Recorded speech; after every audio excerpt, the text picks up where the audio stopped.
퇴직한 날이 지옥의 시작이었다. 30년 은행원, 59세의 후회. 이 문장만 봐도 왠지 마음속이 싸늘해지지 않으세요? 겉보기에 번듯한 직장에서 오랜 기간 일하고 남들은 안정적이라고만 말하던 은행원이라는 타이틀을 달았는데도 막상 퇴직하고 나면 온갖 불안과 고민이 밀려든다는 겁니다.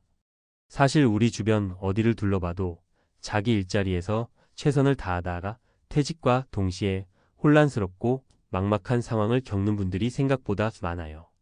처음엔 내가 열심히 일해서 마련해 놓은 돈도 있고 연금도 있지 않나 싶다가도 막상 한 달, 두 달 지나면서 이거 생각보다 빠듯한데? 하며 현실을 깨닫게 되는 거죠. 요즘 은퇴는 예전처럼 정년까지 딱 채우고 나면 편안하게 쉴 수 있는 그런 낭만적인 그림이 아니에요.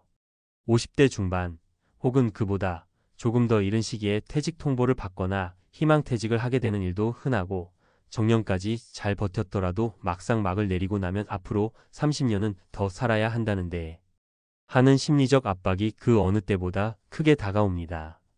안심이 될 줄 알았던 퇴직금과 연금이 왜 이렇게 작아 보이는 걸까요? 사실 우리가 흔히 간과하는 건 퇴직 후 삶이라는 게 생각보다 길다는 점이에요.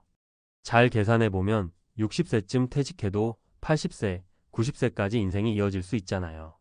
그러니 딱히 병이 없어도 매달 써야 하는 기본 생활비가 있고 가족들 행사나 자녀 결혼, 손주 돌잔치 등 가정 내 이벤트도 줄줄이 있습니다. 자그마한 질병이라도 갑자기 생기면 병원비가 또 많이 들죠. 젊었을 때는 나는 건강하니까 괜찮아라고 자신만만했는데 나이 들수록 병원비라는 예측 불가능한 변수가 속속들이 생겨나는 거예요. 오늘은 퇴직이라는 벽에 부딪혀서 지옥 같은 현실을 체감한 세 가지 사례를 이야기해보고 싶습니다. 다들 처음에는 잘 견디겠지라고 생각했지만 막상 닥쳐보니 아찔한 고비들을 겪고 나서야 비로소 내가 왜 진작 준비하지 않았을까 하고 후회하게 된 사람들이에요. 그분들의 경험을 들어보면 우리가 앞으로 미리 대비해야 할 점이 무엇인지 확실히 깨닫게 됩니다. 첫 번째 사례, 내가 돈이 이렇게 빨리 줄어들 줄 몰랐어요. 60세 무렵 드디어 정년이라는 수식어와 함께 은퇴한 박 씨 이야기를 해볼까요? 박 씨는 30년 넘게 은행에서 근무했습니다. 주위에서는 안정된 직장인으로 부러워했죠. 본인도 열심히 일했으니 이제 좀 쉬어도 되겠지, 퇴직금도 꽤 나왔고 연금도 나오니까 걱정 없을 거야 라며 마음 한구석에 여유를 가지고 있었어요. 그런데 막상 퇴직하자 한 달에 한 번 꼬박꼬박 들어오던 월급이 뚝 끊기니 심리적인 불안감이 어마어마하게 찾아옵니다. 하다못해 이전에는 가벼운 병원비나 차, 수리비 같은 예기치 못한 지출이 생겨도 월급으로 어느 정도 메꿔졌는데 이제는 그 모든 것들을 내 퇴직금, 내 예금에서 뺏어 써야 하거든요. 처음 한두 달은 내가 좀 아낀다면 충분하겠지 싶었어요. 그런데 그 이후부터 본격적으로 돈이 술술 빠져나가는 기분이 드는 거예요. 친구들 만나서 밥 한 끼, 차 한잔 하는 것도 예전에는 크게 부담이 아니었는데 이제는 이 돈이 줄어들면 다시 채워 넣을 길이 없잖아 하고 겁부터 나는 겁니다. 게다가 자녀들이 결혼 준비를 하다 보니 부모로서 도와줘야 할 부분이 은근히 많았고 집 수리비나 경조사 비용 등등 크고 작은 지출이 연달아 터지면서 이거 생각보다 금방 줄어드는데 싶었던 거죠. 박 씨가 가장 크게 후회했던 건 월급이 있을 때 더 철저하게 절약하고 노후 자금을 다양하게 굴려놨어야 하는데 하는 거예요. 당장 주식이나 펀드 같은 위험 자산에 쏟아붓자는 게 아니라 은퇴 후 고정 수입이 없어진 상황을 미리 가정해두고 작은 상가나 주택 임대 등으로라도 소소한 현금 흐름을 만들어 놨어야 한다는 거죠. 어느 정도 안정적인 수입원이 있는 사람과 없는 사람의 심리적 차이는 하늘과 땅 차이거든요. 퇴직금이랑 연금만 있어도 넉넉하겠지라고 쉽게 생각하는 건 굉장히 위험하다고 박 씨는 말합니다. 집값이 오르고 내리는 것도 순식간이고 생활비는 생각보다 많이 들고 또 몸이 아프기 시작하면 순식간에 몇백만 원이 나갈 수도 있기 때문에 예상치 못한 지출에 대비할 완충 장치가 반드시 있어야 한다고요. 두 번째 사례, 가정이 무너질 줄은 몰랐습니다. 두 번째 분은 57세의 희망퇴직으로 회사를 나온 강 씨입니다. 이분도 오랜 기간 중견기업에서 근무했고 직급도 꽤 높았어요. 그런데 갑자기 회사 사정이 안 좋아지면서 희망퇴직을 받게 됐죠. 처음에는 그래, 더 일찍 쉬고 내가 하고 싶은 거 하면서 살아보자라고 긍정적으로 생각했는데 문제는 가족들의 반응이 의외로 싸늘했다는 겁니다. 강 씨의 아내는 당장 당신이 퇴직해서 경제적으로 불안해지는 건 아닐까 하고 걱정이 컸고 자녀들도 지금껏 아빠가 꾸준히 벌어다 주는 월급을 당연하게 여기다가 갑자기 가게 수입이 줄어든다는 얘기를 듣고 속상해했죠. 사실 가정의 경제 문제라는 게 말로는 쉬워도 실제로 닥치면 굉장히 예민해질 수밖에 없잖아요. 한동안 강 씨는 내가 회사를 안 다니니 이렇게 환영받지 못하나 하는 자격지심까지 생겼다고 해요. 아내도 불안한 마음에 짜증을 내고 자녀들은 조심스러워하면서도 용돈 좀 보태줄 수 있어? 같은 얘기를 쉽게 꺼내지 못하고요. 가족들이 대놓고 원망하는 건 아니지만 그 어색하고 미묘한 기류가 집안에 맴도니까 강 씨도 하루하루가 불편했던 거죠. 결국 강 씨가 조금이라도 돈을 벌기 위해 이것저것 작은 일을 시도했는데 갑자기 대박이 날 일도 없고 한 달에 100만 150만 원 정도 벌어도 예전 월급에 비하면 턱없이 적으니 가족들 눈높이를 맞추기엔 부족하다고 느꼈대요. 결국 내가 더 일했어야 했나? 아니면 집에 빨리 얘기하고 허심탄회하게 대책을 세웠어야 했나? 하는 후회가 하루에도 몇 번씩 들었다는 거죠. 가장의 퇴직과 함께 오는 심리적인 부담은 단순히 돈 문제만으로 그치지 않습니다.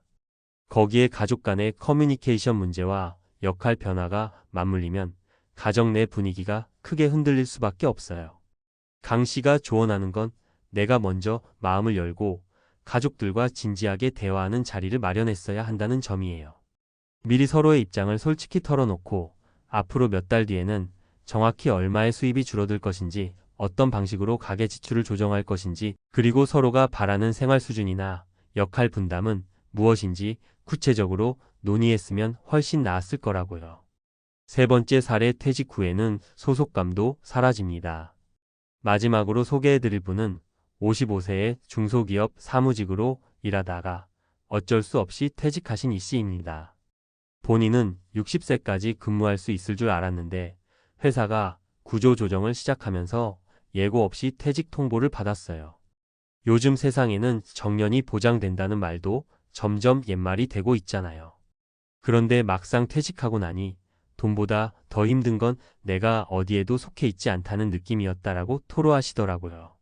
평소에는 몰랐는데 사람이라는 게 어쨌든 직장이라는 틀 안에서 함께 일하는 동료들과 소속감을 느끼며 살아왔던 거예요.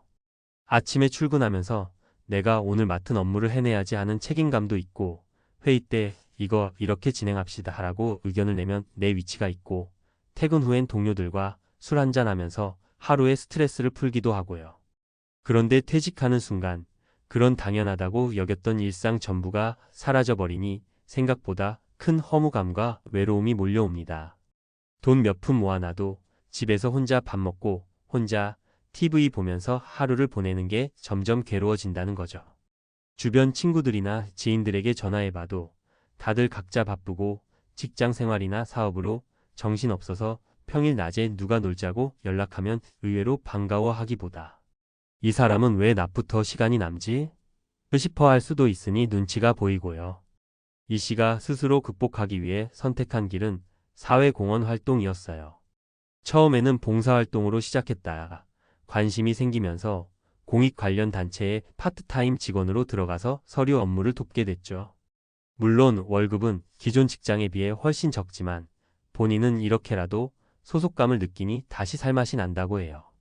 그러면서 추가로 자격증 공부도 시작했는데 오히려 젊었을 때보다 더 간절하게 몰입하게 된다라는 말이 인상 깊었습니다. 결국 은퇴 후 삶에서는 돈도 중요하지만 내가 어디에 속해 있고 무슨 일로 성취감을 느끼며 살 것인가를 미리 고민하고 준비하는 게 그 어느 때보다 필요하다는 교훈을 남겨줬습니다. 은퇴, 더 이상 남의 이야기가 아닙니다. 이 세 가지 사례가 말해주는 것은 은퇴가 현실이 되었을 때 겪게 되는 문제들이 정말 다양하다는 거예요. 돈 문제, 가족 간의 갈등, 그리고 정체성 상실이 대표적이죠. 그리고 나는 다를 거야 라고 생각했다가도 막상 닥치면 모두들 같은 고민을 하는 게 현실이고요. 그렇다면 우리는 어떻게 준비해야 할까요? 돈에 대한 대비책은 최대한 구체적으로 짜야 합니다. 퇴직금을 어떻게 운용할 건지, 매달 현금 흐름을 확보할 방법, 주택임대, 채권, 수익형 부동산, 파트타임 일자리 등을 미리 생각해 두는 게 좋아요. 또 가족들과의 대화는 빠르면 빠를수록 좋습니다. 난 은퇴했으니 이제 내 맘대로 편하게 살래가 아니라 함께 사는 가족이 있다면 모두의 생활 패턴과 경제 상황을 고려해서 역할을 어떻게 나눌지 상의해야 해요. 그리고 돈이나 가정 문제를 떠나서 스스로의 삶의 목적도 다시 정립해 볼 필요가 있습니다. 퇴직을 하든 정년을 마무리하든 내게 남은 생이 길고도 길다면 나의 남은 3040년은 어떤 일을 하며 무슨 재미로 살 것인가? 라는 질문이 반드시 뒤따를 수밖에 없거든요. 봉사활동, 취미, 재취업, 창업 등 선택지는 무궁무진합니다.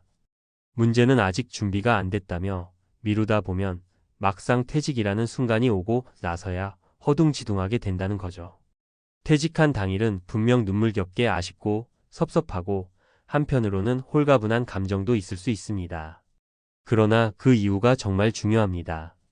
내가 어떤 마음가짐으로 어떤 목표를 향해 나아갈 것인지가 머지않아 우리 삶을 크게 좌우하게 될 테니까요. 마지막으로 여기서 주고 싶은 메시지는 빨리 시작하면 늦지 않는다는 겁니다. 미리미리 준비하고 가족들과도 솔직하게 대화하면서 은퇴 후에도 이 사회에서 내가 할 일이 무엇인지 꾸준히 모색해 나간다면 퇴직한 날이 지옥의 시작이었다라는 말 대신 퇴직 이후에 또 다른 인생이 열렸다라고 당당히 말할 수 있을 거예요. 우리 누구도 퇴직이라는 인생 이벤트를 피해 갈 수는 없습니다. 그 시기를 어느 정도 예측하고 계획하는지, 그 불안한 단절을 어떻게 현명하게 넘어설 것인지는 온전히 우리의 몫이죠. 주변 사례들을 보면서 나도 대비해야겠구나라는 마음이 드셨다면 지금부터라도 조금씩 움직여 보세요. 재정, 가족, 그리고 내 마음가짐까지 세 박자가 제대로 맞아떨어진다면 퇴직이 지옥이 아니라 새로운 출발점이 될 수 있으니까요.